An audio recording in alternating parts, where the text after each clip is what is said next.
अस्सलाम वालेकुम dear students. Allama Iqbal open university course code 247 mathematics. आज हम उसका चैप्टर नंबर 8 स्टार्ट करने जा रहे हैं जिसका नाम है सेट्स एंड फंक्शन। इसको उर्दू में कहते हैं सेट और तफाउल।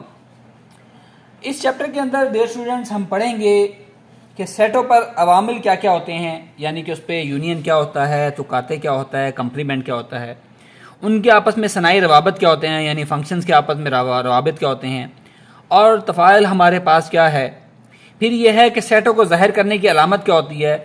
हम इस चैप्टर में पढ़ेंगे कि सेटों को मुख्तलिफ इंग्लिश के कैपिटल वर्ड से ज़ाहिर किया जाता है, जैसे पी हो गया, क्यू हो गया, एन हो गया, जी हो गया। ये मुख्तलिफ हमारे पास जो सेटों को ज़ाहिर करने की अलामत है, जिसकी हम डिटेल इंशाल्लाह आगे पढ़ेंगे। अच्छा, फिर हमारे पास सेटों के ऊपर जो आमिल हैं उसमें जो मेन आते हैं वो आते हैं तुकाते और यूनियन। तुकाते और यूनियन और उनकी खासियतें क्या है वो हम इस चैप्टर के अंदर उसका मुताला करेंगे। फिर हमारे पास आएंगी वैन अशकाल, जिसको हम कहते हैं वैन डायग्राम। वैन डायग्राम, ठीक है। हम इसके मुतालिक इस चैप्टर में पढ़ेंगे कि कैसे सेट्स को जो है हम अशकाल की शक्ल में ज़ाहिर कर सकते हैं और उनको ज़ाहिर किया जा सकता है। ठीक हो गया। फिर इसी तरह हम सनाई रवाबत पढ़ेंगे इस चैप्टर के अंदर कि सनाई रवाबत क्या होते हैं, और सनाई रवाबत के अंदर जो है डोमेन क्या होती है और रेंज क्या होती है। उसके हवाले से हम तफसीलन बात भी करेंगे और आपको बताएंगे भी कि डोमेन का तयन कैसे किया जाता है, सनाई रवाबत की तारीफ़ क्या होती है, जिनको हम अमूमी तौर पर कहते हैं बाइनरी रिलेशन कहते हैं, डोमेन क्या होती है और उसकी रेंज क्या होती है। इसी तरह तफाउल, जिसको हम फंक्शन कहते हैं, कि उसकी तारीफ़ क्या होगी, वो हम इसमें पढ़ेंगे। ये सारी चीज़ें हम इसके अंदर डिस्कस करेंगे। और फिर इसके अलावा हम इसके ऊपर फंक्शन पढ़ेंगे, जिसको भी मैंने तफाउल कहा है, तो उसमें हम डिटेल में जाएंगे कि इनटू फंक्शन क्या होता है, इसी तरह वन वन फंक्शन क्या होता है, इसी तरह इनटू वन वन फंक्शन, इसको कहते हैं इंजेक्टिव फंक्शन। ये आपने dear student objective point of view से आपने लाजमी याद रखना है कि ये इनटू वन वन फंक्शन को क्या कहते हैं, इंजेक्टिव फंक्शन कहते हैं। इसी तरह जो ऑन टू फंक्शन होता है उसको क्या कहते हैं, हम सर्जेक्टिव फंक्शन कहते हैं, ठीक है। इसी तरह हमारे पास नेक्स्ट आता है कि one one function, one one onto function, जिसको हम बाइजेक्टिव फंक्शन कहते हैं। ठीक हो गया।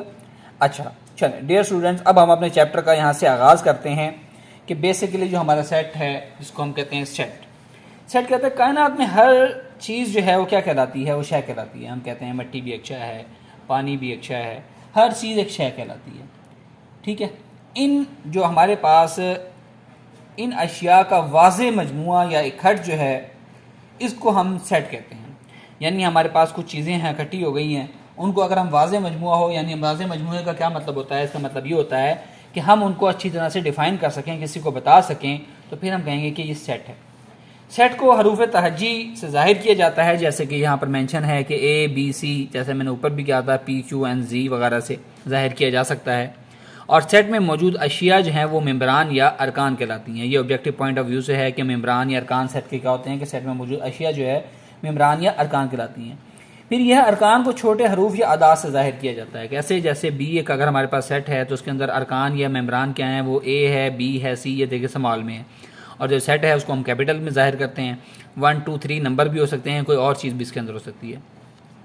फिर हमारे पास अगर कोई शय जो है सेट से ताल्लुक़ रखती हो तो वो रुकन कहलाती है। तो अगर आपसे कोई पूछे कि रुकन क्या होता है, कि अगर कोई शय किसी सेट से ताल्लुक़ रखती है उसको हम कहते हैं रुकन। और उसको ज़ाहिर कैसे करते हैं कि ए बिलोंग्स टू बी, यानी कि ए रुकन है। ये जो रुकन होने की अलामत होती है, ई जो है, ई बना के ए रुकन है बी का।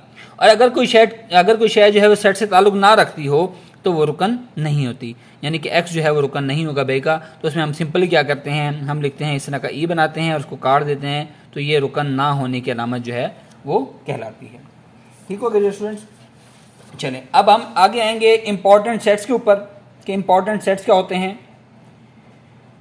कुदरती, सबसे पहले पढ़ेंगे कुदरती अदाद का सेट, जिनको हम नेचुरल नंबर्स भी कह सकते हैं।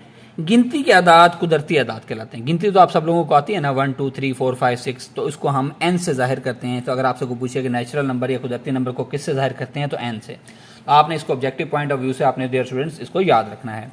और इसको ज़ाहिर करने की तरीका क्या होता है कि एन, हम जिसको हमारे पास सेट की अलामत है, इसको ज़ाहिर करते हैं। उसके अलावा जो हमारे पास मेंबर्स होते हैं उनको तो हम ब्रैकेट्स के अंदर लिखते हैं, दरमियानी ब्रैकेट्स को कहते हैं, ठीक है। ब्रैकेट के मैं आपको 3 एग्जाम यहाँ पर क्लियर करता जाऊँ कि एक हमारे पास ब्रैकेट की किस्म होती है, ये इसको छोटी ब्रैकेट कहते हैं, ये दरमियानी ब्रैकेट कहलाती है, और ये क्या कहलाती है, बड़ी ब्रैकेट कहलाती है। ठीक हो गया। तो ये हम सेट्स को जो ज़ाहिर करते हैं वो हम दरमियानी ब्रैकेट से ज़ाहिर करते हैं। दरमियानी ब्रैकेट के अंदर जो है ये इसके अरकान है या मेम्बरान है।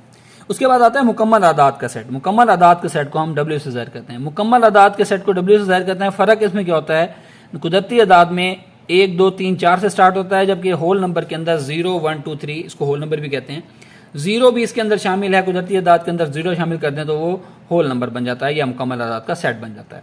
ठीक हो गया। अच्छा, उसके बाद आते हैं सही आदाद का सेट। सही आदाद क्या होते हैं कि 0 और प्लस के सारे नंबर और माइनस के सारे नंबर, यानी 0 1 2 3 ये चलते जा रहे हैं सोन। इसी तरह 0 -1 -2 -3, इन सब के सब को सही आदाद या इंग्लिश के अंदर इनको इंटीजर्स कहा जाता है। ठीक हो गया डियर स्टूडेंट। अच्छा, फिर आता है जुफ्त आदाद का सेट। जुफ्त आदाद को इंग्लिश में कहते हैं इवन नंबर्स। क्या कहते हैं? Even numbers. इसको ई से जाहिर किया जाता है और इसकी पहचान क्या होती है कि ये नंबर 2 पर तकसीम हो जाते हैं इजीली। ये नंबर 2 पर तकसीम हो जाते हैं, ये इसका हिंट है। तो हमारे पास जुफ्त आदाद के सेट को ई से जाहिर करते हैं तो उसमें कौन कौन से नंबर शामिल हैं? 0 2 4 6 8 ये positive number, -2 -4 -6 -8 and so on चलते जाएं। ये सारे के सारे हमारे पास जुफ्त आदाद के अंदर आ जाएंगे। ठीक है। उसके बाद डेढ़ स्टूडेंट हमारे पास आता है ताक आदाद। ताक आदाद का सेट क्या होता है? ऊपर हमने जुफ्त पढ़े थे, जुफ्त होते हैं जो 2 पर तकसीम हो।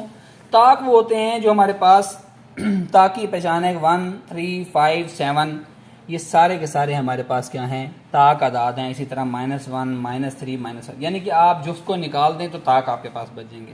ठीक है। यानी कि 0 2 4 6 8 को निकाल दें तो फिर क्या बचेगा? 1 3 5 7 9 11 13 15 एंड सो ऑन, ये हमारे पास चलता जाएगा। इसके बाद डियर स्टूडेंट आता है मुफरद आदाद का सेट, जिसको कहते हैं सेट ऑफ प्राइम नंबर। ये बड़े इंपॉर्टेंट है। इसको पी से ज़ाहिर किया जाता है। मुफरद आदाद की सबसे बड़ी पहचान ये है कि या तो ये किसी नंबर पर तकसीम नहीं होते सिवाय अपने आप के, या ये 1 पर तकसीम होंगे या ये अपने आप पर तकसीम होंगे। जैसे हम देखते हैं, लिखते हैं 2 किसी पर तकसीम होता है? नहीं, सिर्फ 2 पर ही होता है या 1 पर तकसीम होता है। 3 5 7 11, अब 9 कहाँ गया? 9 तो देखें, 9 तो 3 पर भी तकसीम होता है, इसलिए हम 9 को यहाँ पर नहीं लिखेंगे। 11 13 17, अब बीच में 15 मिस हो गया। 15 क्यों नहीं हमने लिखा? क्योंकि 15 5 पे भी तकसीम होता है, 15 3 पे भी तकसीम होता है, इसलिए वो मुफरद आदाद नहीं है। तो उसकी मेन पहचान क्या है कि मुफरद आदाद हमारे पास कि उसके हमारे पास नंबर जो है वो अपने आप पर तकसीम होता है या 1 पर तकसीम होगा। उसके बाद आते हैं नातिक आदाद का सेट, जिनको इंग्लिश में कहते हैं रैशनल नंबर्स। ठीक है डियर स्टूडेंट। उसको हम जाहिर करते हैं P/Q की शक्ल में, जबकि P और Q जो है हमारे पास इंटीजर से बिलोंग करना चाहिए और Q जो है वो 0 नहीं होना चाहिए। यानी हम अगर अब एक रकम लिखें 7/9, तो मैं आपसे पूछूं ये क्या है, तो आप कहेंगे जी सर ये नातिक आदाद का सेट है या प्राइम नंबर है। ठीक हो गया डियर स्टूडेंट्स। तो ये थे हमारे पास सेट्स। अब हम पढ़ेंगे सेट के ऊपर अवामिल। सेट के ऊपर अवामिल कौन कौन से होते हैं? 8.11 टॉपिक है हमारे पास, ऑपरेशंस ऑन सेट।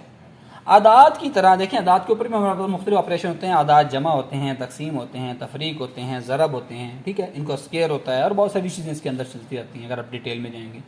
आदाद की तरह सेटों के ऊपर भी हमारे पास यूनियन, तुकाते और कम्प्लीमेंट जैसे अवामिल होते हैं। अब सेटों का यूनियन क्या होता है? कहता है अगर आपके पास कोई से 2 ए और बी सेट हैं तो ए यूनियन बी से मुराद उन अरकान पर मुश्तमिल सेट होगा जिसमें ए और बी दोनों के अरकान शामिल हो। मैं आपको आसान लफ्ज़ में बता दूं कि जब आपने यूनियन निकालना है ना, तो ए के भी तमाम मेंबरान लेने हैं, बी के भी तमाम मेंबरान लेने हैं, तो आपके पास यूनियन आ जाएगा।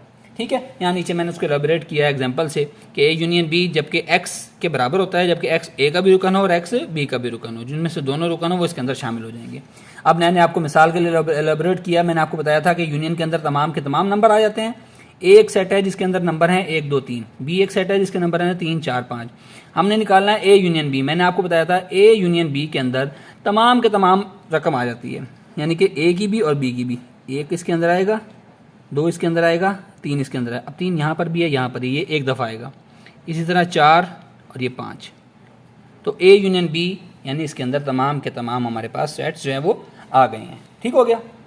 चले हम इसकी थोड़ी सी एग्जांपल्स कर लेते हैं ताकि आपको क्लैरिटी हो जाए कि ए यूनियन बी क्या होता क्या है। कहता है अगर ए हमारे पास बराबर है ए बी सी के और बी बराबर है ए ई आई ओ यू के बराबर, तो ए यूनियन बी मालूम करें। हमने क्या किया, उसी तरह लिखा सोल्यूशन में कि ए यूनियन बी बराबर है A B C union A E I O U. अब मैंने आपको क्या बताया था डियर स्टूडेंट्स कि इसके अंदर हमारे पास तमाम की तमाम यूनियन के अंदर वैल्यूज़ आ जाती हैं। तो यहाँ पर हमारे पास सारी की सारी वैल्यूज़ जो है वो इसके अंदर काउंट हो जाएंगी। तो हम इसको कैसे लिख सकते हैं इस सेट को? देखिए हम पहले लिखेंगे,